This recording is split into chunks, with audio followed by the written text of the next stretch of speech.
पद्मिनी भद्रे आयुरारोग्यदायिने हर्षवल्ली निवासाय सूर्यदेवं तव सुप्रभातम्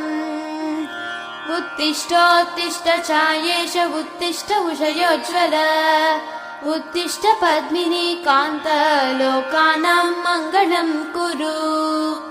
मातः समस्त जगतां मधुकैटभारेः सव्येतराक्षी परितोषिणि पद्मनीड्ये नाथानुबद्ध भुवनावनबद्ध दीक्षे प्रत्यक्ष दैवतरमे